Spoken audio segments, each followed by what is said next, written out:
another episode 8. I, of course, am your host, Jizzy, and here with me is my girl, Har. Hey, everybody. What's up, Har? Oh, it's been such a busy week today. Like, fuck. It's Tuesday. Is it only Tuesday? I really feel like... You've been busy, though. You have. Yeah, that's true. You're working all weekend. Yeah, we relaunched for the new COVID. We've been down for about 6 months, so now it's like a relaunch at work. And there's so many stuff that's gone sideways, and I've been working like till 1:30, and then I'd have to get up at like 6. And this week, it was funny because I posted something on social media where I woke up late. I literally plopped on the couch, fell asleep. And then I woke up, it was like 9:20, and I was like, holy shit. I had to like get my son up. I'm like, hurry up, your spare is almost done. This was Monday. This was on Monday. This was just the other day. So no breakfast, no lunch, and I looked at him, threw money, and I was like, I'm so sorry, you're going to have to buy lunch. It was just like, everything was such a rush. I didn't even shower, like... but whatever. I couldn't be late because my entire team was like expecting me. Well, I'm sure he was happy to just get money. He's like, hey, I get hot food today. Yeah, he was like, I think I'm going to go to KFC. I was like, KFC? I was thinking you would pick a healthier choice, but well, whatever. How was your week, Giselle? Oh, the huge, doing a lot of kid stuff. We had some birthday parties. It's just so busy. I always feel like every weekend is so busy. But I did yesterday go for a massage and went to HomeSense by myself, and it was like Disneyland for moms. I mean, I love doing that, but yeah. I've been trying to get to IKEA for a while, but fuck the lineup. Oh, I'm literally not going to wait. I'm sorry. Forget No. it. Forget it. Yeah, cheap furniture is not worth that fucking lineup. No. Anyways, yeah, let's get to it. So as you all know, or maybe some of you know and some don't, but September is Suicide Prevention Awareness Month. And at the beginning of the month in September, if you're in Calgary or the surrounding area, you may have read or watched on the news about a 15-year-old Chestermere teen tragically and suddenly taking her own life. Her name was Abeg Khan. I apologize if I'm butchering that name. But she was set to enter grade 11 at St. Gabriel Archangel School. And her father believes that the fear of returning to school may have led her to take her own life, unfortunately. So her father has told CTV News that he contacted the school about the bullying in November of last year and even met with the school. And he said the school told him that the student was suspended, but the family said that the bullying had still continued. So it's very disheartening and unfortunate what happened. With us today is Stephanie Sargeant, who attended the same Chestermere school and experienced similar situations of racism and bullying. She has since, of course, moved on, and she is a fourth-year poli-sci student at U of C, and she's here to share her stories. So hi, Stephanie. Welcome. Hi, Stephanie. Hello. It's so great for you to come here. We really do appreciate it. Yeah, thank you guys for having me. Yeah. So we want to thank you for, coming on here and also continuing to advocate the message of bullying and racism. So to me, this subject is really close to home. And the reason behind it is, one, I work with underage like youth and teens that are predominantly a different race, also low-income family. And I do a lot of fundraising for them because I'm very big in the basketball community. So I raise money for them so they can play in high-level sports, basketball, just because they can't afford it. Like these clubs are rolling about $1,500 to $1,600 just entry fees. That's not including the travel or the uniform. The exclusive, but they can ball. So this is the reason why it hit home close to me, and the reason behind it too is why you'll probably see my range of voice going up and down because this actually happened to my son. So I don't know if you know, you probably don't, sorry, you don't know, but I have a 14-year-old who just entered in grade 10 and some bullying happened to him, and he's never experienced that except for probably the grade 9 year. And it was more some friends of life, like friends that were, they've been friends for a long time, but also teachers that were bullying. So Seriously? Yeah. So I'm so sorry. For me as a mom, it was so disheartening. I didn't know how to console my son when he'd come home every day, which he's happy. He's a happy kid. And he just tells me, you can't help me, Mom. You can't help me. Nobody likes me. The teachers are picking on me.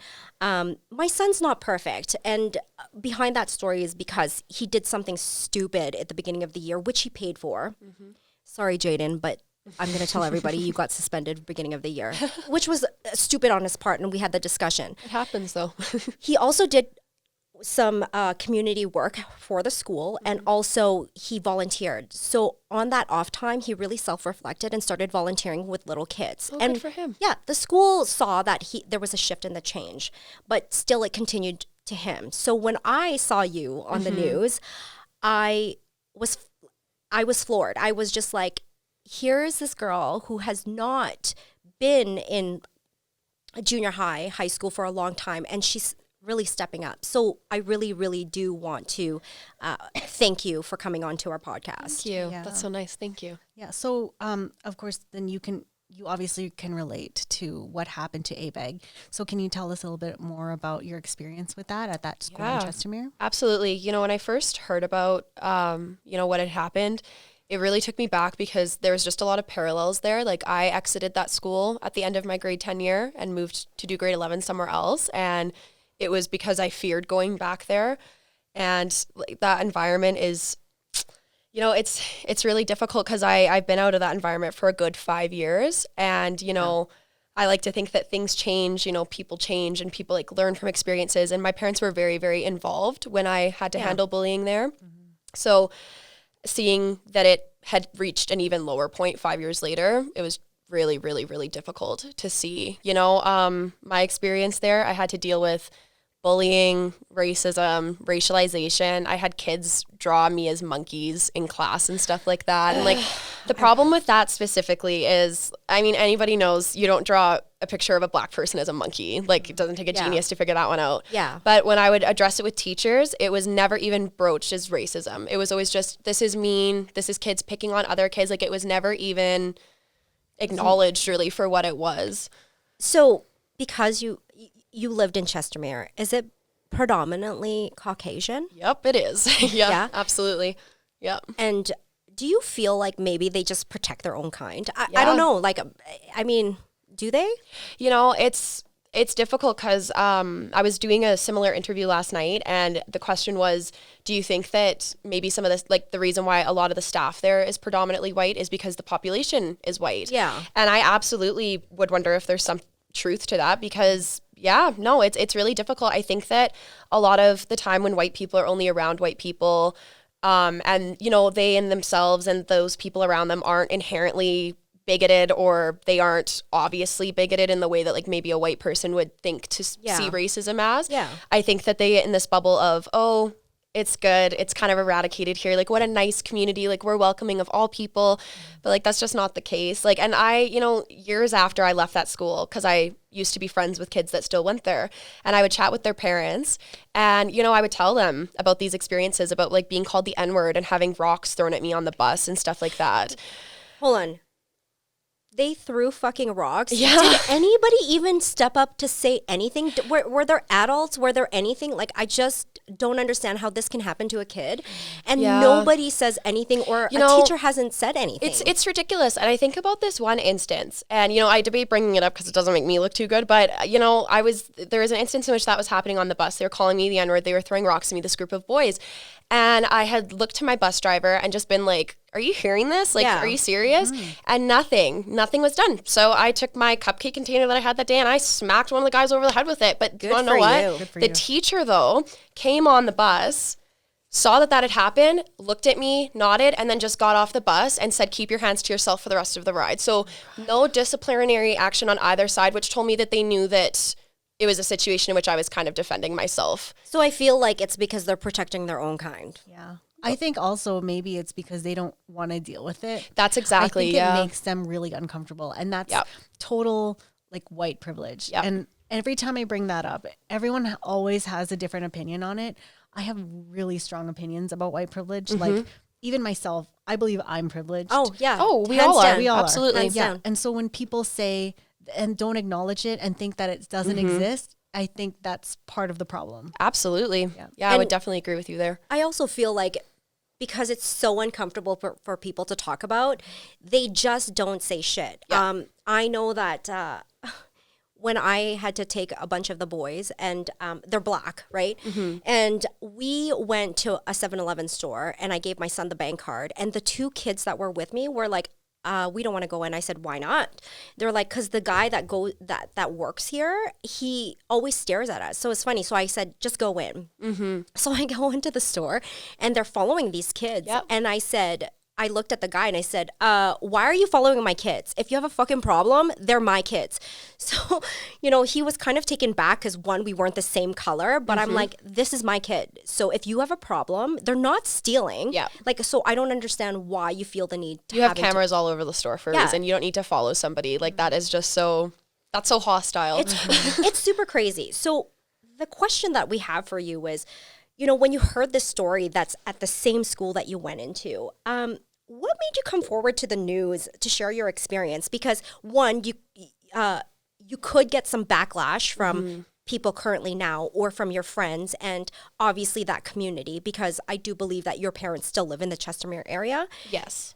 Have you had any backlash, and what has your experience? Like, what made you come to the news to talk about it? Yeah, so it started with a tweet. It started with these. So we have this page called I Love Chestermere. It's this community page, and it's got about 14,000 people on it, and the population of Chestermere is only like 21,000 people. Yeah. So everybody's there. Yeah, everybody's on that page. And so, the news comes in and everybody's giving their condolences and such. And then right away, there are so many people. Ironically enough, the majority of them were people who were in my class and in my year, their parents being really, really quick to defend the school and like, let's not get our pitchforks, like let's help St. Gabriel and their community through this time. Like, I'm sure the school did everything they could.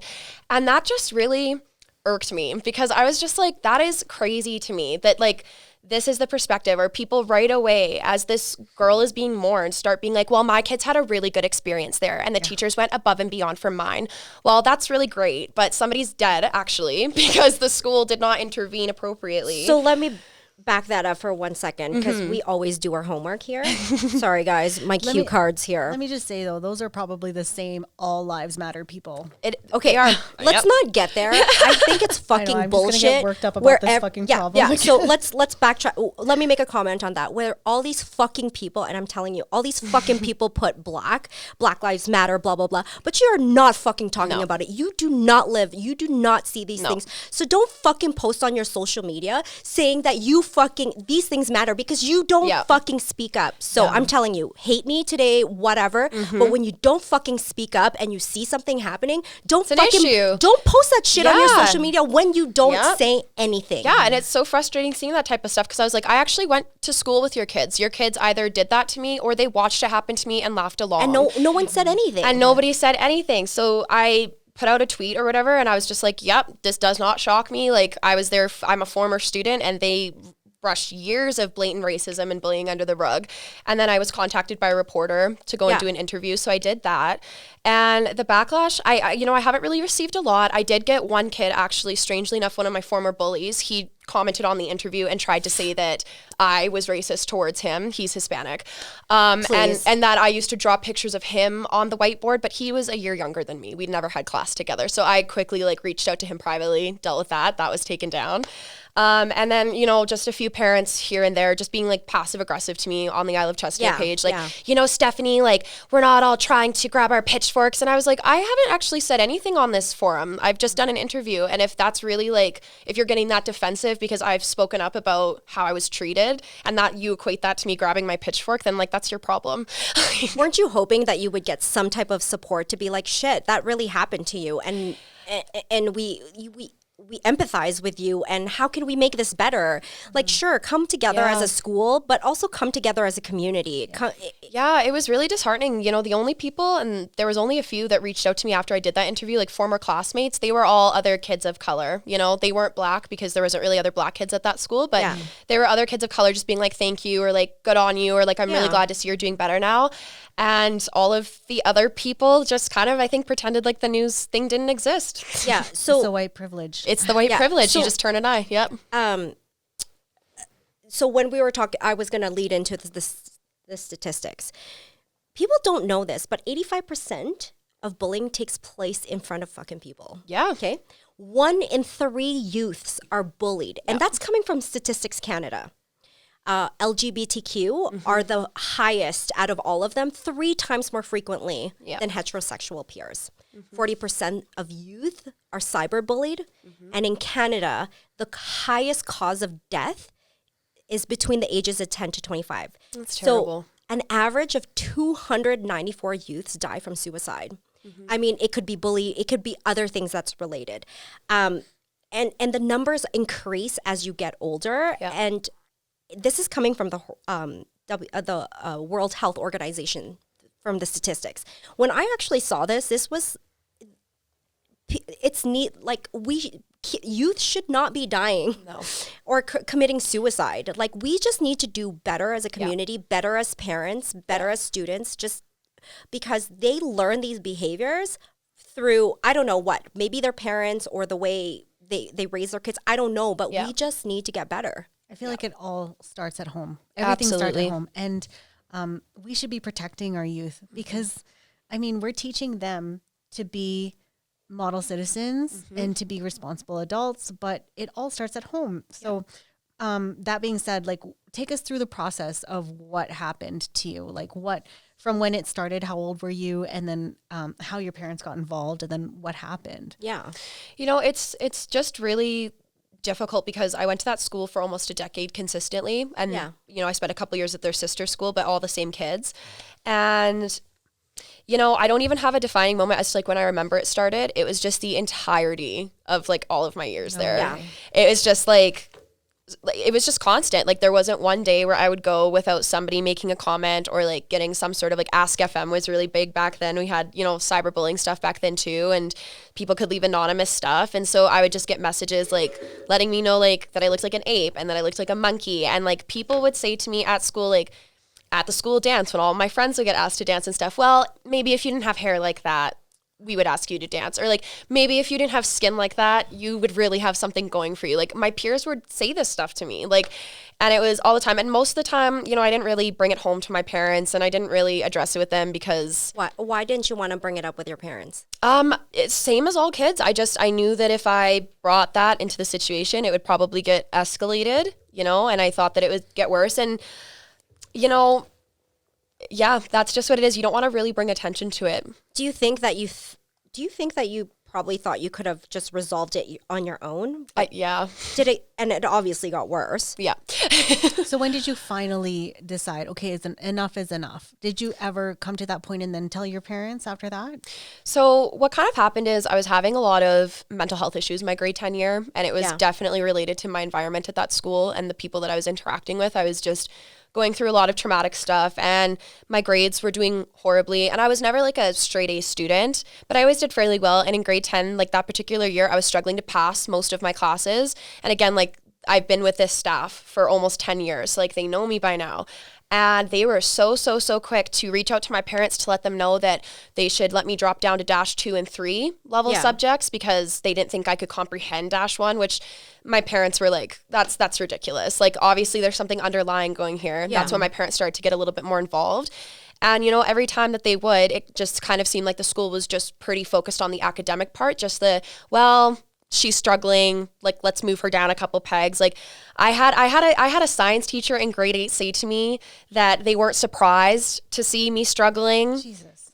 Like, somebody like me struggling, and then were very, very quick to let me know that I would never be a doctor. My 8th grade science teacher looked me in my face and said to me, a 13-year-old, yeah, I don't think that the doctor thing's going to work out for you. I would go lower. This is Saint Gabriel, the Archangel School. Wait, get your shit together. Hold on, Gabriel. This happened to your student. What the fuck? Did that they know that it happened. They don't care. They don't care. Does that teacher still teach there? You know, I'm actually not too sure. I don't think so. Well, I don't know who that teacher is, but this is what I'm going to say. Here's a big fuck you. Yeah. And I really hope Stephanie becomes a doctor because that's a big fuck you. No, but it was insane. And then sure enough, as soon as I moved away from that school, because my parents made a couple efforts to meet with the principal and just kind of like come to some sort of resolution, I suppose. And the school was pretty much like, we think that your needs would be met better elsewhere. And so my parents were like, all right, well, we were already going to do that. So wait, Like, but okay, So like we'll do that. They were happy to remove you from that school. Is that they encouraged it? They didn't even try to keep you or No. try to make amends or do anything. No, because then the thing is, I had been a kid for those last couple of years. Also, like I want to point out in junior high, throughout almost the entirety of junior high, like my dad was on the brink of dying. He got a double lung heart transplant in 8th grade. Thank you. So he's better now, but I was going through a 2-year period there, like where my dad wasn't in the house, like he was in the hospital all the time, like really, really tough things going on, and just again, no support really from the school at all. Yeah, at all. So it just goes to show that like it doesn't matter who the student is; they just really don't give a shit. Yeah, I went up to my math teacher that year just to let him know, and like what was going on at home, and that I would need to have my phone on me or whatever. And he looked at me in the face and was like, "Okay, and." Wow. And I was like, "Okay, fine, nothing, all right." Like, if this was coming from like a college professor, I get it. Like in college, they don't give. Yeah, they don't give a shit personal. because you're an adult. You can handle your own shit. But when this is coming from, you said this was junior high. Taking care of kids. Like I was 12 at this time. I was 12. That's ridiculous. And you know, now that I'm in university, my profs are awesome. I have not had to deal with like, even my worst prof in my university experience has been like worlds better than than a lot of the teachers I had to encounter at SGA. Even if you're a prof, I don't give a shit what kind of human being you are. You should have empathy. Yes. At the end of the day, I don't care if there was 500 students in one class. Yeah. If you tell me that you are struggling because there's a certain situation, I mean, the biggest thing is if you're struggling because something's happening at home with your dad, that's obviously going to affect you mentally and emotionally. Let's just have a little bit of empathy. Like, we are all human. At the end of the day, take out the title. We're just all the same. And a couple episodes back, we interviewed one of our friends who is a preschool teacher. Okay. She's been an educator for 6 years. So her name is Kiara. She was in our previous episodes, and we were talking to her about how, if you don't like what you do as an educator, don't do it. Yeah. Because these kids need you. Yes. They need you. They need your guidance. They need your expertise. And if you're not they need your patience. Yeah. And if you're not there to give it to them, you need to get a different Wrong job. profession. Yeah, sure. Absolutely. I'm really like, and it's difficult because I have a hard time picking on the teachers individually because the whole system is just ridiculous. Like it's like humans are teachers too, and it's like they're being handed 45 to 50 students per classroom. Like the whole thing is just messed up. But I'm just like, at what point do we stop looking for who to blame exactly? Right. And at what point do we actually just start doing something about it? Yeah. Like, I also feel like, sure, we can talk about it. Actually, Giselle and I were talking about it just pre this, and we wanted to ask you, you know how they advertise these like t-shirts, like wear pink, hashtag anti-bullying. Actually, I saw you post something. Isn't it like Orange Shirt Day? Yeah, tomorrow. Yeah. Well, that's for it's just a day for Indigenous reconciliation. That's about residential school survivers. But SGA does Pink Wednesdays. Yeah. Well, here's my question for you. Yeah. Great. We can wear pink t-shirts. We can hashtag. We can do all those things. Yeah. Example is the Black Lives Matter. But is any changes even happening? Sure. No. It's all I get so worked up because it is fucking optics. Yeah. Stop giving the optics. So you can give yourself a pat on the back so you can feel like you did something. But we all know that you didn't do anything. Because you're wearing pink. Exactly. Yeah. You know what? You don't need to talk about it to make a difference. You don't need to showcase that you're making a fucking difference. When people aren't looking, that's when you should actually make a difference of something. And this is probably, I'm like getting super worked up about it because everybody always wants to be recognized, but who cares? Who cares? You're making a difference in a child's life or somebody's life. Yep. I just feel like that should be rewarding enough for you to self-reflect, not for the world to see, for you to be like, oh, I'm wearing pink today, hashtag anti-bullying. Yeah. And I feel like it's so unfortunate now too, especially in what we're going through right now, because the mental well-being of kids has completely been jeopardized by COVID. And so that's probably not helping either. No. So I feel like the system needs to recognize this as a problem on top of all the other problems that are really messing with kids these days when it comes to social media and bullying, cyberbullying, all that stuff. Like, I feel like they don't put enough emphasis on it. Wearing a pink shirt is not going to change anything. And hashtags, it does nothing. It just what is your hashtag going to do? Nothing. Yeah. Well, and, you know, it's interesting because Chestermere specifically, like, we have bylaws in place for anti-bullying. It was drafted last year, I believe. And so I'm just, like, I would really love, like, I would love to hear from people at SGA, because I'm just like, there was stuff in place here for you guys to have the RCMP call people in, be looked into, look at their devices and stuff like that. Like, and also we all know it's not just one kid. I hate that when they cover their asses with the whole, we suspended somebody, so we're good now. First of all, you heard from the family, you heard from other kids at that school, and I know from experience, like it's a group thing. It's not just one person. It's there might be one thing. leader, but it's never one person. Never. So you suspending the one person, great. Well, now you've just made a martyr. Like, I'm just like, that person is now going to have more people rallying behind them to make the bullied, their life more miserable. And I'm just like, there's stuff in place for this. Like, why weren't people being looked into? Why weren't we going through people's Facebook Messenger? Like, why weren't we looking through people's accounts? Like, they're telling this girl to kill herself and telling her that, like, she doesn't belong on this planet. Like, I'm just like, why is there nothing being done there? God, kids are so fucking mean. They're so mean. They're terrible. So fucking mean. So I don't want to admit this, but I was a fucking asshole when I was in high school. I was actually a bully in high school. Yeah. So when this happened to my child, the first thing that fucking came to my mind was, karma's a fucking bitch, isn't it, Harleen? Yeah. When I self-reflect, I talk to my son about this all the time, and like, I apologize, like, for everybody that I was a fucking asshole to, because I know better than anybody else. Yeah. I am exactly like you, and I think this is why I'm trying to be an advocate, because I wasn't really taught at school, or my parents didn't talk about it, to be a better person. Yeah. I just kind of rolled with, like, I'm going to try to make people laugh. I'm going to be an asshole. So what do you think you should tell, like, kids or, like, their parents about what they should be teaching their kids? You know, it's hard because I'm not a parent, so my mom always reminds me of that. She's like, you know, but I think that, you know, when I have my own kids, like, I'll definitely be telling them, like, you know, like, just kindness above all else, like, just really listening to one another and taking the time to, like, understand one another. And you know, I think a big problem is a lot of parents, and, you know, I've been babysitting for almost 10 years now. Yeah. Like, I've done so much of it. I've been in and out of over 100 households around Chestermere. Like, so I see what goes on, and I think that too many parents are afraid of being pegged as bad parents. I feel like that's a big thing. So they're not really willing to, you know, take on the responsibility of, like, my kid is acting like this. My kid is treating other people like this.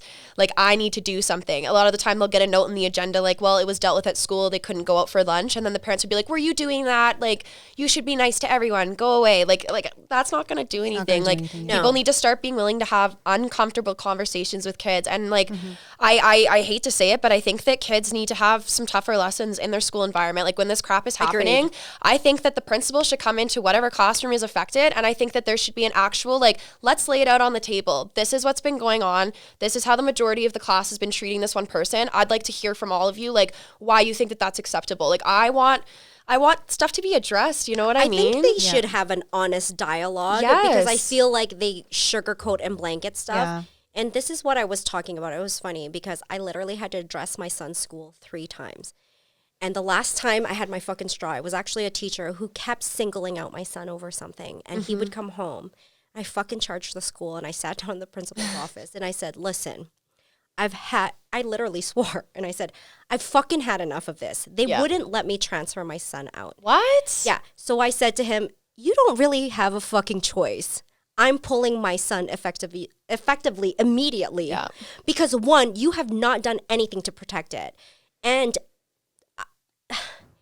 the fact that this fucking teacher, bring him here, and the principal would not bring him to the fucking table and let me address to you the things that my son goes through where he doesn't want to go to school. As a parent, can I be real? I think that'd be really effective. Have the You bully think so? kid sit I down think with the so. mom of the bully. or someone. Let's Seriously, hash it out. and if you really want to make it a formal thing, the mom is allowed to write a letter that's pre-approved by the principal before she reads it. But like, I really think that we just need to stop being so avoidant. Like, people don't really learn these lessons until they see just how much it impacts people. And like, especially with the online stuff, you don't get to see how somebody is affected. And with quarantine, like, I think about this poor girl, like there is months of online schooling there. So just months of tormenting and no one from behind a screen. Yeah, and no one's even monitoring this. So when all this bullying happened, and obviously your parents like discovered it, what were things your parents were telling you to console you, to like help you navigate through like the feelings, the emotional like things that you were going through? Like, what did they say to you? You know, it was kind of tricky. Like, I don't want to make my parents sound, but I was a tricky kid. Like, I had some issues going on there, and so a lot of the time my parents would really just direct me, like, keep my head down, you know, be submissive, like, just don't give anybody anything to talk about, like that sort of approach. And that goes against like the very essence of who I am. So, you know, good for you. So I didn't really find a lot of comfort in that. Like, you know, my parents always did the right stuff. Like, they always reminded me of like my strengths, and like, you know, my mom was my mom and all that stuff. But a lot of it really, like, it's what made it feel really lonely, because I would go home, tell my parents, and my parents cared and they took it seriously. But it was a lot of, well, like, what are you doing to contribute it? And like, hang your head down, like, make yourself a little bit smaller. Just to piggyback on what Har was saying too, I'm not innocent in this situation either. Like, I have people have told me that I have been pretty terrible to them. You know what? I've done things as well. You know what I mean? Like, but also like now I'm always trying to advocate for kindness with my daughter. And that's what do I tell Ava before bed? I tell her to recite her mantras is I'm beautiful, I'm smart, I'm kind, and I can do anything. And that kind of thing, like, it was never instilled to me to be kind. Like, I know it was kind of a given. Like, my parents are hardcore Catholics. They, you know, go to church and be kind or you'll go to hell. That's but I think it's skipped even more so when it's super, like, when you're in a Catholic sort of thing. And I was going to say that about the school as well, because I think that it's because it's a part of your essence of your religion. It's to so maybe we're not getting reminded as much specifically. Exactly. And that's what bothers me a little bit too, because you're not really pushing for it. It's kind of just expected because people expect you as a Catholic to be God-fearing, and you're automatically going to be nice because you're God-fearing. You go to a Catholic school, whatever, right? Yeah. And actually the thing that I posted on our social media today was a meme that said, we need to care less about whether our children are academically gifted and more about whether they sit with a lonely kid in the cafeteria. And that really just, I'm like, this is a perfect topic for what we're going to talk about today, because it's true. Like, we need to teach our kids to be empathetic. Stop being fucking assholes. Yeah, don't be assholes. Like, I always tell Har, it's one of my biggest fears is to raise an asshole kid, because nobody wants to have that asshole kid. Yeah, but you're not an asshole. We just talk about it in conversations where we're being assholes, but we don't really teach our kids that. No. I think also encouraging kids to just care a little bit less about what people think. I know that like we do that, but I don't think that we do it the way that like we think that we do. I think that if kids felt a lot less pressure to, you know, join and fit in, and like I even think about like how we have, like, when you take your kids to the playground or whatever, like I take the kids and I nanny to the playground, and just like, you know, sometimes the kids are doing their thing on their own and there's like this pressure to get them to like conform with the group, like go play with the other kids. Like, why are you playing by yourself? But, you know, I think sometimes like letting kids like, you know, go to the beat of their own drum, like letting them like find things that like, you know what I mean, like really resonate with them. I think that's a big problem too. I don't think that a lot of kids really have a sense of like, well, and that's the whole point of being a kid. You don't have a sense of self, you know what I mean? But you know what I'm trying to say though? Yeah. So after you're obviously in U of C and you're in fourth year poli-sci, so is one of your goals to get your psychology degree following this then? Yeah. I actually just kind of had a career 180 there. I was headed on a trajectory where I thought about being a career politician and working in advocacy that way, but then I decided to go the psychology route. So do you think that's like a direct result of what has happened to you? Yeah, absolutely. Yeah. So you're just trying to make a difference, which is amazing. Good for you. Thank you. Yeah, I mean, that's super amazing. I know that I wanted to be a child psychologist. I love children. I'm just a big sucker for them. But also I'm such a big empath that I would probably take it home and I would cry. And it was funny because my counselor was like, you would be amazing as a child psychologist, but you would also give your clients hugs while you're doing therapy because I probably would. you know what? I don't know what it is. I like want to take all the kids and just hug them because there's a purpose and there's a place for everyone. And like just like what you guys were saying, I think we should really have an honest conversation even with our kids now. And I think that's the biggest reason why we wanted you on the podcast and why we are talking about this now. So to our listeners out there, what I'm literally going to ask you is dig deep inside you and inside your, like, what are you going to teach your kids? And have the uncomfortable conversations with them. I know it sucks, but shit. It needs to be said. Yeah. Like when you're... Well, lives are at stake. Well, and when you said that, your parents are telling you to put your head down, you're bigger than everybody else, Stephanie, that's the same shit I told my son. But you know what? I couldn't sleep at night for a whole week because I could hear my fucking son sobbing next door. Aww. And he is a go-getter. The thing is, he doesn't, like, sure, he's a teenager. He'll make fun of people, but I always remind him, like, don't do that. When you see a kid who's sitting by themselves at lunch or no one's talking to them, just say hi because that actually matters. It does. Even if you're just saying hi, like, you recognize them. Yeah. I actually have a question for you guys that maybe you might help me answer because it just came up. So this weekend, my daughter, she was clocked in the nose. Oh, no. And she had never experienced something like that before because at my house, we always teach her, you keep your hands to yourself. Yep. We do not strike each other. It's not kind. So her being 3 years old, she was like so caught off guard. And she was like, Mom, she hit me in the nose. Like, and I don't know what to say to that. Like, what do you say when your kid tells you, like, I'm being bullied?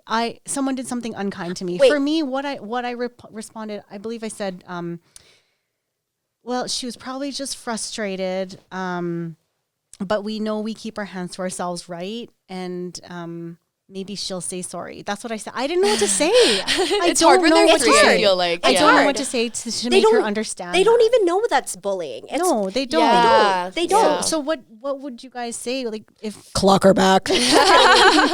Sorry, I'm really biased because she's my niece, but I'm protective of my family. I'm protective when people are getting bullied, but I feel like I shouldn't be allowed to have an opinion on this. So I'm just you are. Okay. Go ahead, Stephanie, please. You go first while I try to calm myself down first. Maybe not 3, but if they were a little bit older, I would probably just ask them. I would tell them that they should go back and ask them, why did you hit me? And then just see what the response is and be like, if you're upset with me, you can just tell me. You don't need to hit me. Like, I would probably I would go with my child and I would be like, hey, like, why did you clock them in the face? 3's so young though, you know what I mean? But I know that's the struggle. They don't know that because I don't know. Because I feel like if you were to do that to a 3-year-old, they'd be like, I don't know, because I hit her. Like I wanted to. She had my toy. Exactly. Like doesn't go deeper than that. Exactly. That's my struggle now. It's just I can't make her understand. Yeah. Like logically, Well, okay, hold on.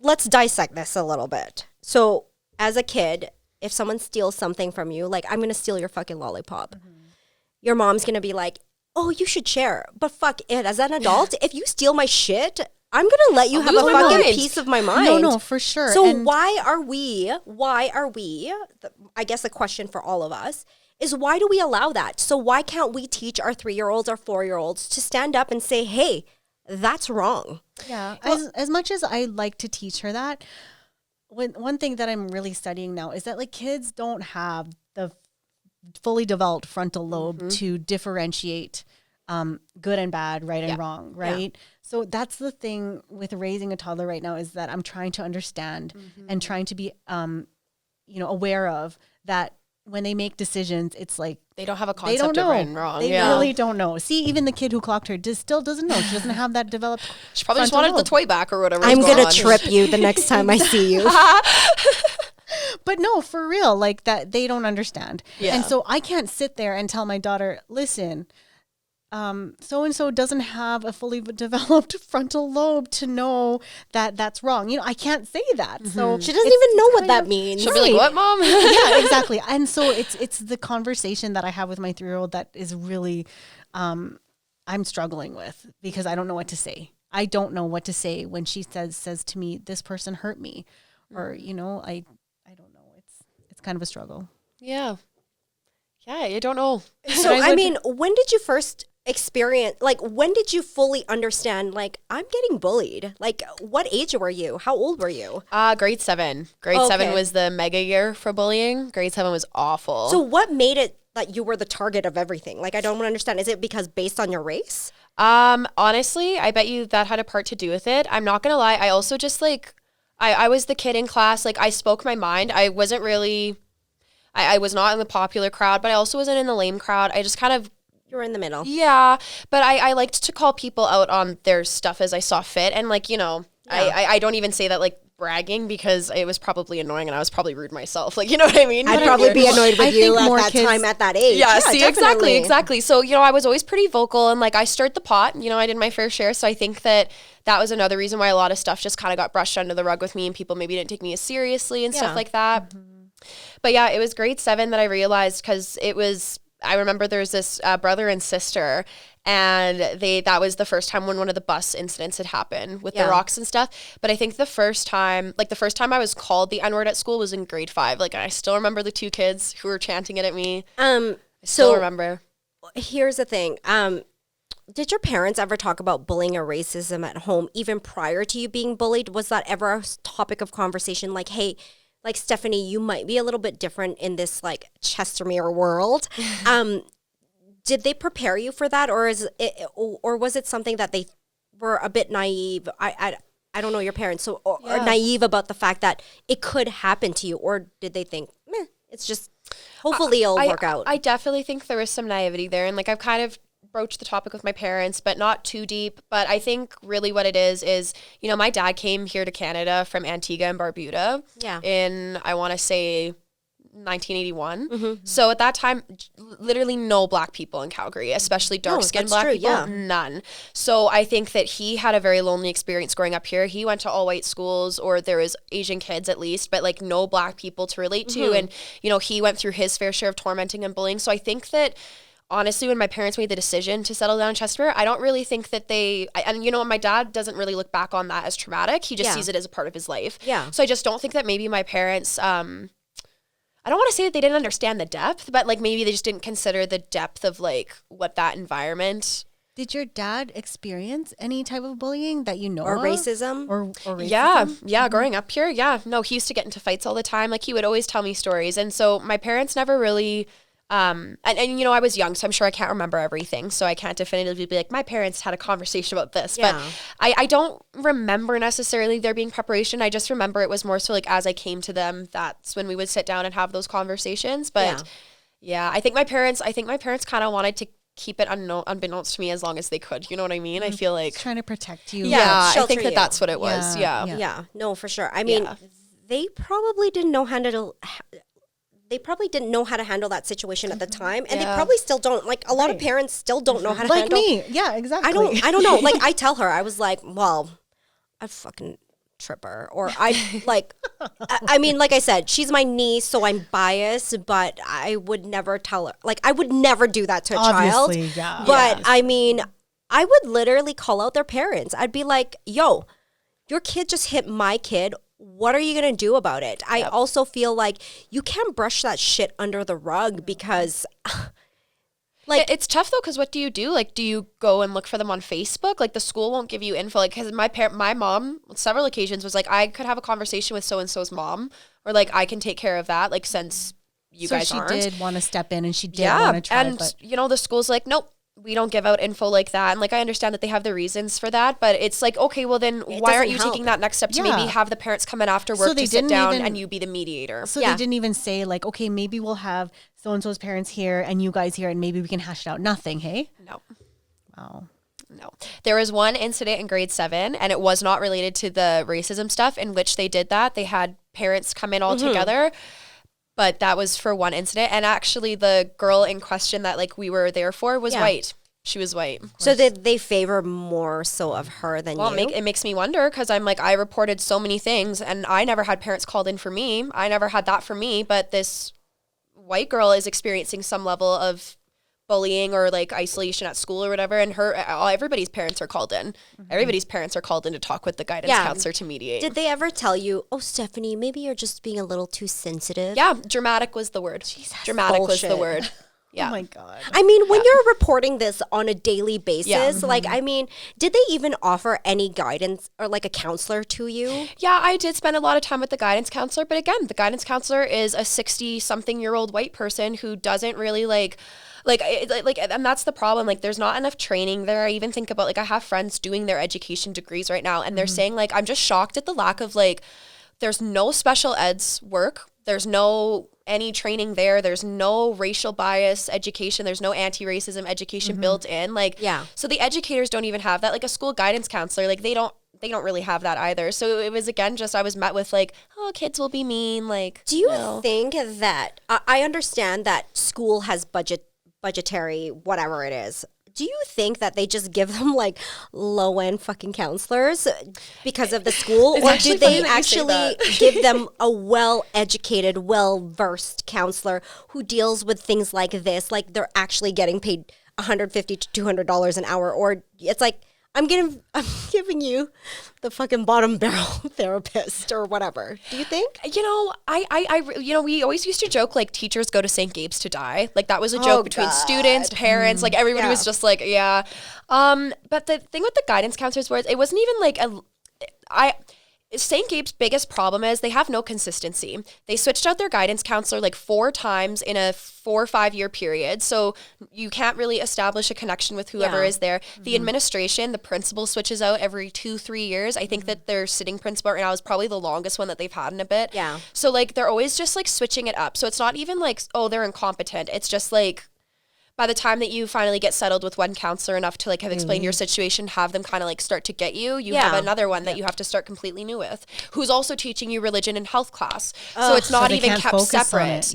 Also because, well, sometimes too, like if I wanted to go talk to my religion teacher about how I was being bullied, I would do that. But like, guidance counselor is a different level of like privacy. You know what I'm saying? Yeah. I think guidance counselors should be separate from teaching you. Yeah. They should always be a third party, not knowing anything about you. Because then they should always be unbiased to the situation. Absolutely. Yeah. And when I was following the Black Lives Matter movement and all the protests when it was still fresh in the summertime, I was actually watching the council talk about how they passed a movement that cops, like law enforcement, will have to go through extensive training to deal with racial situations. And they have to, like, it's mandatory now. What have they done about it mandatory now? Well, maybe they haven't done anything yet, but I feel like that's something we should also implement in the schools. Like, stop spending money on frivolous shit and like focus on what's important. Yeah. And I think that if they offered that kind of training, maybe this kind of stuff wouldn't happen. Like, Abeg, bless her soul. Yeah. I rest in peace. Goes out to her family. Yeah. Like, I mean, I couldn't imagine what her family is going through. And you know what? It's really sad because when I also had heard her older sister is a year younger than me. And so she was in the grade below me. And I specifically remember how much crap she used to get. And I remember it just made me think of like a memory where I was like, we were all in the gym for an assembly and there was something like she was just being picked on. And like, I sat there and I watched it. I wasn't engaged in it, and I thought to say something and then I just didn't. And like, so it just made me so sad. I'm like, your older sister has struggled with this. You've passed on from this. Like, when does it stop? Like, you know what I'm saying? So you also have a sibling too, right? Yeah. Did that happen to your sibling as well? Yeah. Yep. It like, and he had an even harder time than I did because he's on the autism spectrum. So Is he younger? Yeah, he is. So he's 15, and kids picked on him incessantly. Like, there's this group of boys, same 4 or 5 of them. And we're talking 3-4 consistent years of crap. The same 4 kids. Nothing is done. Yeah. And like, eventually got to the point where, you know, my brother threw a rock at one of the kids. He missed. It didn't hit them. But they suspended my brother. It's crazy. And not the other kids. How the bullies get to walk away, but it's the person who's had enough. This is bringing me back to Breonna Taylor. It's so hard not to get like infuriated because so hard. It's like, and at this point there was email threads between my mom and the principal of her being like, at what point do we like fix this? Like, my kid can't even go to the bathroom by himself without feeling like he's going to be made fun of, violated, or like she was like, so what are we going to do about this here? And I guess we'll just suspend him, and then the bullies can whatever. It's like every parent's worst fear. Yeah. And for your parents, I bet, and for ABEG's parents, their worst fear is sending their kids to school, and that should not be an issue. Yeah. The school is supposed to be a fucking safe place. It's public education. Everybody's supposed to be able to like trust in that, right? Like it's public education. Like, and if we're missing a lot of check boxes. All I want to do is drop fucking F-bombs right now. I probably did already. So, here's a question for you, Stephanie.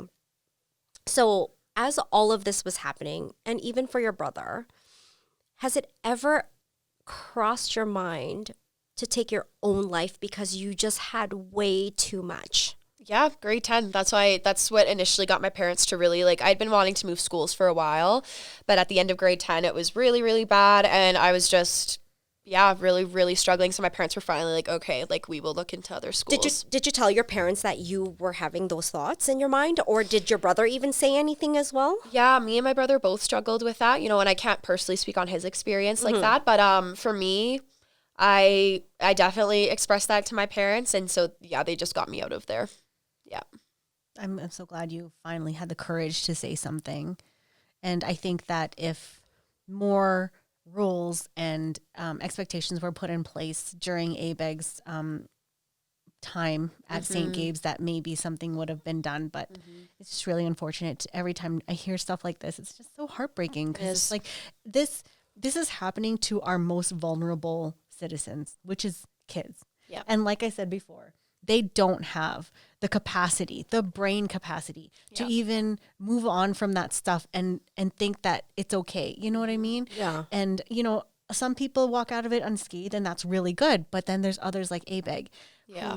It's just too much. It's too much for them. And it really, really sucks that the school didn't do anything. Yeah. So obviously, when I was watching this and CTV said, we tried to reach out to the school and to the Calgary Board of Education, and they sent us a blanket statement. Yeah.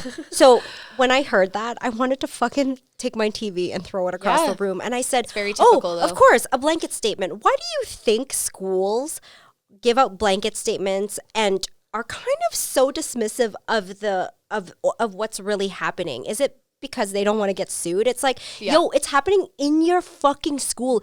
If that happened and a kid took their life, don't you think, hey, we need to fucking change our policy. We need to fucking do something. I also thought it was interesting too, and this is getting a little bit but this did irk me.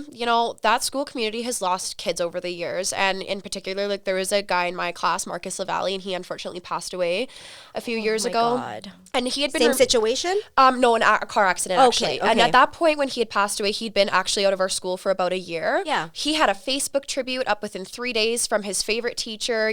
There was memoriam set up. He's white. Yep. Oh, and they gotcha. and they tried to set up a memorial outside of the school for a beige, and it was moved inside. And they were told, it's because of COVID. We can't have people huddling outside. That makes no sense. So they move all of the flowers inside into their chapel. It's not allowed to be outside of the school. Sorry, it's a beige. Yeah, a beige. It's a beige. Sorry, I should have probably said that 30 minutes ago. So sorry. We're so sorry to Beige's family. It's okay. I believe it is. I think, I believe. So nothing really was done to commemorate her. Well, and then the same teacher who posted a tribute for Marcus posted one for her, but it was almost 2 weeks later. So I'm just like, that kind of looks, and that was after too, I had made a comment about it online pointing that out, and then it was made for her. So I'm just kind of like, it doesn't look good. It doesn't look good. And people still attacked you for coming forward. Oh, absolutely. Yeah, telling me that I need to stop being so hard on the teachers, and now teachers are receiving death threats. Well, I'm really sorry that the teachers are receiving death threats, but these are the same teachers who have students in their classrooms who they know are receiving death threats, and not a lot is being done about it. And I would never endorse violence towards anybody, but I'm just like, I can't believe that a child took her own life, and the response is, well, teachers are getting death threats. Okay, well, a child's dead. So do you think it would have been different if you were white? If Let's be fucking real for 1 second. If you were white, went on the news and said you got fucking bullied, do you think the response would have been different? Of course it would. I love Chestermere. Everybody would have been posting that as thank you for being brave. Chestermere. You're a community pillar. Thank you, Stephanie. No. It absolutely, the response that I got from my own community was because I am Black, and because also white people especially, and I've experienced this firsthand, they don't want to acknowledge that that's happening in Chestermere, because Chestermere, we pay so much to live here. It's such a safe community. It's so welcoming. It's so lovely. Well, not actually. Well, not for Abeja's family. No, that's for sure. And many others. Yeah. Yeah. Mm-hmm. Yeah. Wow. Well, I really commend you for coming forward with this, because I think more schools and more teachers need to be held accountable and called out. Like you said, you've always stirred the pot and called people out. Well, that is a good thing. And I think more people should be doing that, and like be held accountable and own up to it. Yeah. Do you think that teachers and students should have an actual course in school about bullying and what it can do? So the reason why I asked this is because there was a picture that was being circulated and it hit my son's phone. Mm-hmm. And he had nothing to do with it. But I also went to him and I said, you do know you can get arrested for that? And he was shocked. Oh. And he's like, no. I said, well, if you're not stopping the fucking thread, you're part of the problem. And it's just gone through your device. Yeah. And you could get charged for it. So I'm lucky that I had that conversation with him. He wouldn't have known. He wouldn't have known. And he would have gotten in trouble. And so I would have gotten in trouble because he's a minor. But it also gives him the chance to come to me and say, this is circulating. So we as parents can do something about it. Yeah, absolutely. Right? So what advice can you give to students that are being bullied, and advice you can have for parents of what they could be doing to help their kids feel like they're in a safe place? Yeah. I think my biggest thing to parents would be stop believing your kids when they say that they're fine. Because, they're usually not, really... It's kind of hard because, you can't pry too much because your kids will close off more. But I would just really encourage parents to be present. And that involves having conversations about other stuff that's not just about bullying, and kind of hearing your kids' answers and really seeing where they're at. You can do that in other ways without having direct conversations.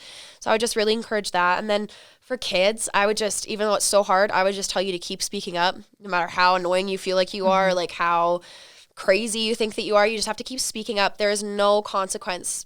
Well, I mean, but there's really no, especially when you're in school, when you're just a kid, there's no consequence to speaking up. You know what I mean?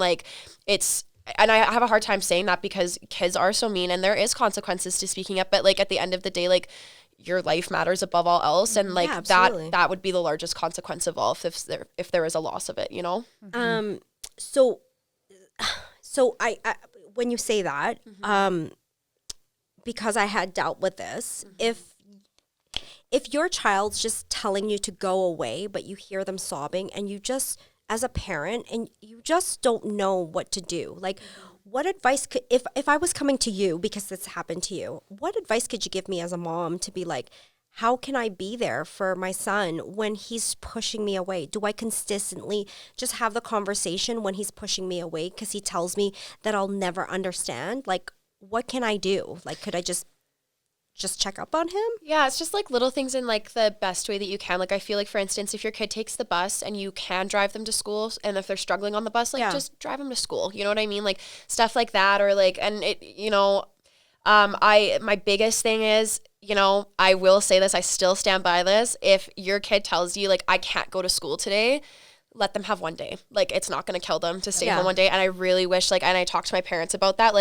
I feel really listen to your kids. Because there are some days that I experienced where I was I cannot go to school today, and I had to, and I still have trauma from those instances or whatever. Sometimes your kids know, and it's hard. You don't want to let it go on for too long, but I would definitely, because maybe in that day that they're home, you're able to have some conversations with them and then maybe figure out a plan for you to be more direct. And unfortunately with the school system, I would encourage people, this is hard because, not everybody is, regulated, but maybe take the confrontation to your own hands. If you're Facebook friends with the other mom, if she's on a community mom group as you, throw her a message, let her know calmly what's been going on, and just be hey, I was just wondering if we could chat about this, or have a phone call. My mom used to do that when I would get into things with my friends and it would get bigger. She would just call up their mom and be hey, what is going on? Go in, no knives or anything, and just have the conversation and try to understand what it is that's going on.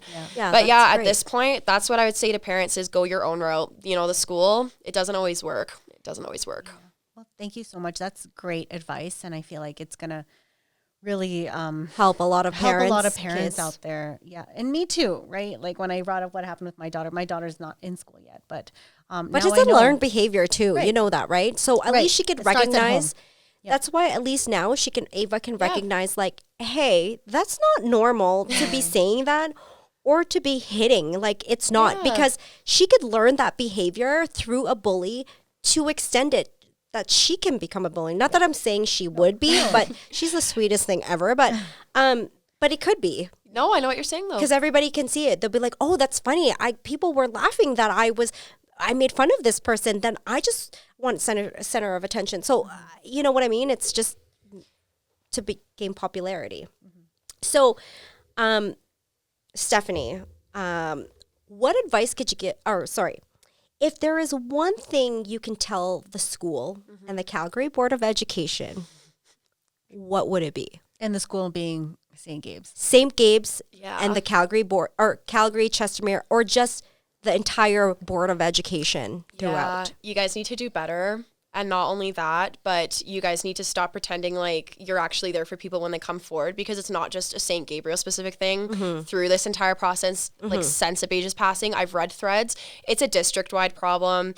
And I really think that instead of being like, if you have a problem, come to us and we'll deal with it, just admit that there is an active problem and start dealing with it effectively, because the way that they've been dealing with it, it's not really a solution at all. And you know what? I would also encourage, like, consider making your staff and your district more diverse, because, you know, it's great for kids to have that modeled in the classroom for them, have teachers of color and stuff like that. I personally did not have a professor or teacher of color until my third year of university. Wow. So it's just like, you know, and I think about like what, you know, and that doesn't affect kids. There's been studies done on that. So, you know, diversify things, and then maybe there will be less gaps, and it will be harder to miss the racism that takes place because there are people there that understand it and have lived it. Exactly. Yeah. That's amazing. That's good. Well, thank you so much, Stephanie. Thank you for having me. We really appreciate you coming here and taking the time to share your story. I know that it hits home a lot for her, and she was really adamant about having you. She really That's so nice. It was really nice to meet you both. Yeah. So, as we conclude, is there anything else you want to say? You know what, Stephanie? Regardless of what anybody has said to you, and this is probably something your mom and dad has said to you, but I believe you. I see from my own eyes, you are beautiful. Oh, thank you. You are intelligent. And I fucking can't wait for the next 10 years of what you are going to do in your life and advocate. And we will be rooting you on. Oh, thank you guys so much. That's so till nice. We're dead. I'm telling you right now. Yeah. We are Team Stephanie. Oh, Team that's so Stephanie. nice. Thank you guys. That is so nice. All right. Well, thank you guys for tuning in to episode 8. It's been such a fun ride here in the studio. As usual, wash your hands, wear your masks, be responsible, and don't forget to love yourself even on the hardest days. Bye, guys. Bye. It's